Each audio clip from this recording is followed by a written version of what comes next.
या क्षणाची सर्वात मोठी आणि महत्त्वाची बातमी समोर येत आहे.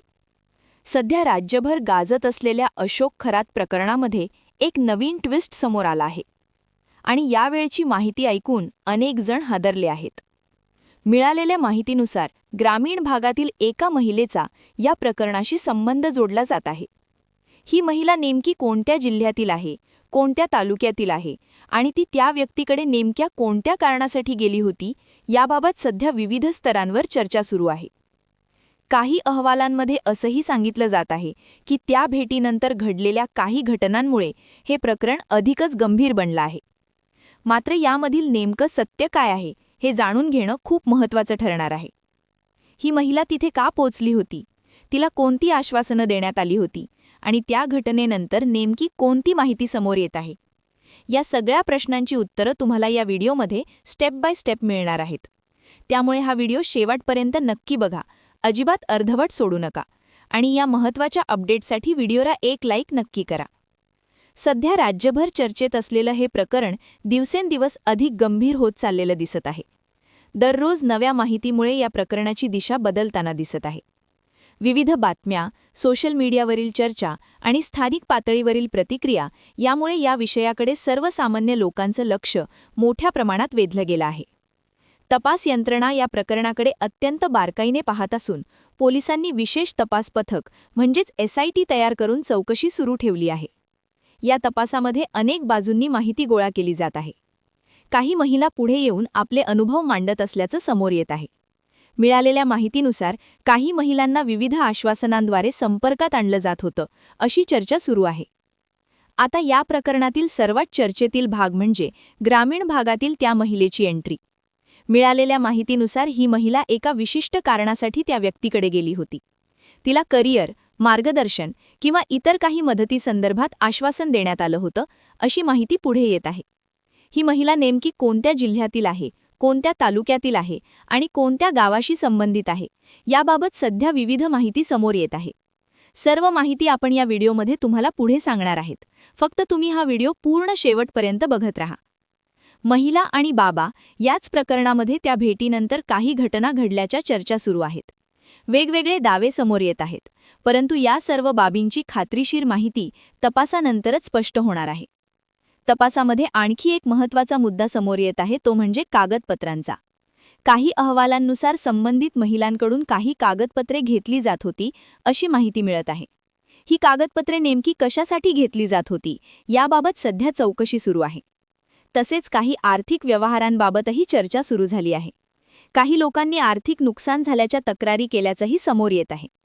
या सर्व घटनांमुळे हे प्रकरण केवळ एका घटनेपुरतं मर्यादित न राहता अधिक मोठं स्वरूप घेत असल्याचं दिसत आहे.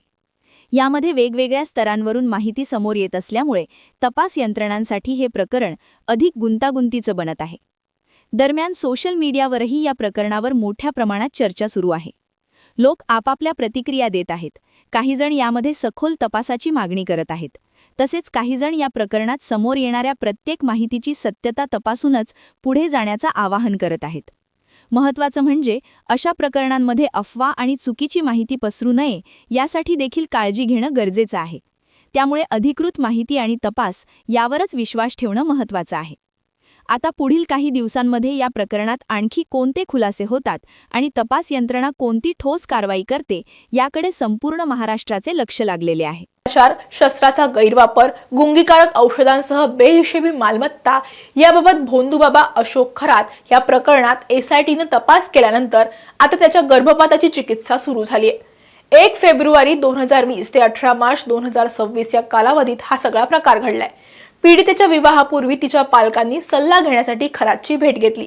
खरातनं भविष्य सांगून काही धार्मिक विधी करण्यास सांगत कुटुंबाचा विश्वास मिळवला. लग्नानंतर फेब्रुवारी 2020 मध्ये पीडितेच्या घटस्फोटानंतर खरातनं तिला "मी अवतारी पुरुष आहे, मला त्रिकाळ ज्ञान आहे" असं सांगून भुरळ घालण्याचा प्रयत्न केला आणि विनयभंग केला. पीडितेनं त्याला विरोध केला होता. त्यानंतर काही दिवस ती स्पर्धा परीक्षेच्या अभ्यासासाठी दिल्लीला निघून गेली. तिथून परत आल्यानंतर मे 2022 मध्ये भविष्याबद्दल बोलायचंय असं सांगून खरातनं तिला ऑफिसमध्ये बोलवलं. तिथे मंतरलेलं पाणी देत धार्मिक विधी सांगितल्यास भविष्य वाईट होईल अशी भीती तिच्या मनात घातली. वारंवार होणाऱ्या शोषणातून ती गरोदर राहिली. तेव्हा खरातनं तिला काही गोळ्या देऊन गर्भपात घडवून आणला. नोव्हेंबर 2024 मध्ये खरातनं पीडितेच्या कुटुंबाची कागदपत्र घेऊन बँकेचा OTP मिळवला. जानेवारी 2026 मध्ये औषधाच्या नावाखाली एका अज्ञात व्यक्तीकडून 12,500 रुपये खरातला दिल्याचं फिर्यादीत नमूद आहे. तर या गर्भपाताच्या गुन्ह्यात SITनं आरोपीचा ताबा मागितलाय.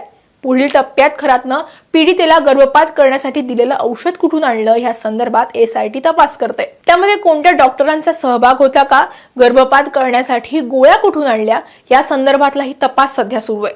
त्यामुळे या खरात प्रकरणात आता डॉक्टर सुद्धा रडारवर आलेत. तर आज या प्रकरणाच्या सुनावणीसाठी आरोपी अशोक खरात याला पुन्हा एकदा न्यायालयात हजर केलं जाणार होतं. मात्र आरोपी अशोक खरात याचं प्रकरण राज्यात सध्या गाजतंय. अशोक खरातवर दाखल केलेले गुन्हे, त्याचं असणारं राजकीय आणि बड्या व्यक्तींशी संबंध यामुळे या प्रकरणाकडे राज्याचं लक्ष आहे. त्यामुळे अशोक खरात प्रकरणाच्या सुनावणी दरम्यान न्यायालयात मोठ्या प्रमाणात गर्दी होते. तसंच आरोपी अशोक खरातच्या काळ्या कारनाम्यामुळे त्याच्यावर असणारा रोष पाहता त्याच्या सुरक्षेच्या कारणामुळे SIT कडून अशोक खरातला व्हिडिओ कॉन्फरन्सिंगद्वारा न्यायालयात हजर करण्याचा अर्ज केला होता. SITचा हा अर्ज न्यायालयानं मान्य केला आणि न्यायालयानं अशोक खरातला व्हिडिओ कॉन्फरन्सद्वारा हजर करण्याची परवानगी SITला दिली. यावेळी कोर्टरूम मध्ये 4 स्क्रीन लावण्यात आल्या होत्या. न्यायाधीश इचपुरानी यांच्या कोर्टात अशोक खरात प्रकरणी ऑनलाईन सुनावणी पार पडली. अशोक खरात प्रकरणाचे तपास अधिकारी किरण कुमार सूर्यवंशी आणि सरकारी वकील ॲडव्होकेट शैलेंद्र बागडे यांनी न्यायालयात युक्तिवाद केला. तर आरोपी अशोक खरात याचे वकील सचिन भाटे यांनी त्याची बाजू मांडली. आजच्या या ऑनलाईन सुनावणीत अशोक खरात हा उपस्थित राहिला होता. तेव्हा न्यायाधीशांनी त्याला नाव विचारलं. यावेळी त्याचा आवाज कमी असल्यामुळे न्यायाधीशांनी अशोक खरातला मोठ्याने बोलण्यास सांगितलं. तर पुढे सुनावणीत तुमचे वकील म्हणून सचिन भाटे हे इथे बाजू मांडत आहेत, तर तेच तुमचे वकील आहेत का असा प्रश्न न्यायाधीशांनी अशोक खरातला केला. यावर हो असं उत्तर खरातनं दिलं. या सगळ्या सुनावणी दरम्यान सरकारी वकील ॲडव्होकेट शैलेंद्र बागडे आणि तपास अधिकारी यांनी खरातच्या काळ्या कारनाम्यांचा पाढा वाचला.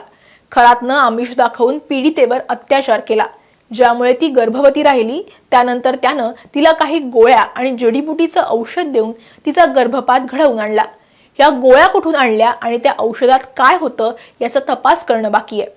खरात पीडितेला तू अप्सरा आहेस असं सांगून भुरळ घालायचा आणि तिचं शोषण करायचा. खरात पीडितेच्या नातेवाईकांकडून आधार कार्ड आणि पॅन कार्डची मागणी करत होता.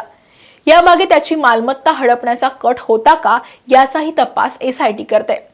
त्यानंतर सरकारी वकील शैलेंद्र बागडे यांनी न्यायालयात सांगितलं की आरोपी अत्यंत सराईत आहे. तो तपासात सहकार्य करत नाहीये. त्याने पीडितेला दिलेलं गुंगीचं औषध आणि गोळ्या त्याने कुठून मिळवला याचा शोध घेणं आवश्यक आहे.